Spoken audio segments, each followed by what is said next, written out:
Perkenalkan, nama saya Nur Cahaya Afrilia Fonglis Nababan dengan NIM 2361201150. Di sini saya akan menjelaskan tentang good corporate governance. Yang pertama itu adalah pengertian good corporate governance. Secara umum, GCG itu adalah sistem yang mengatur hubungan antara pemegang saham, manajemen, dewan direksi, dewan komisaris, dan pihak pemangku kepentingan lainnya dalam mengarahkan dan mengendalikan perusahaan.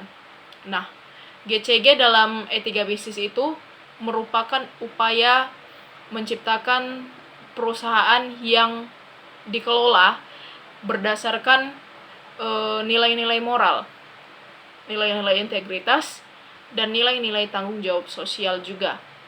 Nah, tujuan penerapan GCG itu, ada beberapa tujuan utama dalam penerapan GCG. Yang pertama dalam etika bisnis, yaitu tujuannya untuk meningkatkan kepercayaan publik terhadap perusahaan, mencegah praktik kecurangan, seperti itu korupsi, seperti itu juga manipulasi laporan keuangan, dan konflik kepentingan. Nah, selanjutnya itu meningkatkan efisiensi atau efektivitas pengelolaan perusahaan, melindungi hak dan kepentingan pemegang saham tersebut dan stakeholders lainnya. Selanjutnya itu mendorong transparansi dan akuntabilitas dalam setiap aktivitas bisnis. Nah, adapun prinsip-prinsip dalam good corporate governance atau disebut GCG itu menurut Komite Nasional Kebijakan Governance atau KNKG, itu prinsip GCG meliputi yang pertama transparansi. Perusahaan itu wajib memberikan informasi yang jelas, yang akurat, dan tepat waktu kepada pihak yang berkepentingan tersebut. Nah, di dalam etika bisnis, transparansi itu mencegah manipulasi dan meningkatkan akuntabilitas. Nah, yang kedua itu akuntabilitas atau accountability. Nah, setiap organ perusahaan, terutama itu dalam manajemen, itu harus memiliki tugas dan tanggung jawab yang jelas gitu. Nah, akuntabilitas itu juga harus memastikan bahwa setiap keputusan itu dapat dipertanggungjawabkan, baik itu secara etis maupun secara etika. Yang ketiga itu pertanggungjawaban atau disebut itu responsibility. Perusahaan itu harus mematuhi peraturan dan hukum yang berlaku, serta perusahaan juga menjalankan tanggung jawab sosialnya. Nah, ini juga bagian dari etika bisnis untuk meminimalkan dampak negatif tersebut. Dampak negatif terhadap masyarakat dan juga dampak negatif terhadap lingkungan.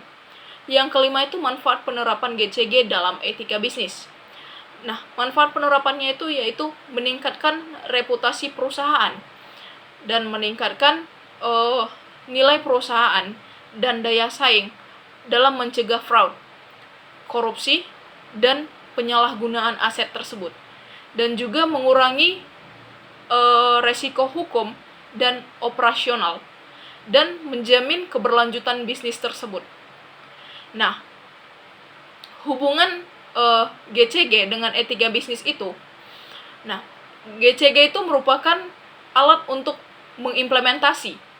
mengimplementasikan etika bisnis secara nyata. Nah, etika bisnis itu memberikan nilai dan norma moral. Sementara dalam GCG itu menyediakan struktur dan mekanisme agar nilai tersebut bisa diterapkan. Nah, contohnya itu etika bisnis itu menekankan tanggung jawab kepada GCG dengan mewujudkannya dengan prinsip responsibility dan program CSR. Dengan kata lain, GCG itu adalah bentuk nyata dari pelaksanaan etika bisnis dalam sebuah perusahaan atau dalam suatu perusahaan. Nah, contoh kasusnya itu penerapan dan pelanggaran GCG. Penerapan GCG, perusahaan yang rutin melakukan audit independen dan membuka informasi kepada publik dan tidak ada benturan kepentingan. Nah, kesimpulannya dalam Good Corporate Governance ini merupakan konsep penting dalam etika bisnis yang berfungsi mengatur dan mengendalikan perusahaan itu agar perusahaan itu berjalan dengan transparan, dengan akuntabel, dengan bertanggung jawab, dengan mandiri, serta adil. Nah, penerapan GCG membantu perusahaan itu dalam menjaga kepercayaan publik dan mencegah kecurangan dan memperkuat keberlanjutan dalam usaha. Dengan GCG, perusahaan ini dapat menjalankan operasionalnya secara etis, secara profesional, dan bertanggung jawab juga terhadap seluruh pemangku kepentingan. Sekian hasil penjelasan saya tentang GCG. Apabila ada salah kata, mohon dimaafkan. Terima kasih sebelumnya.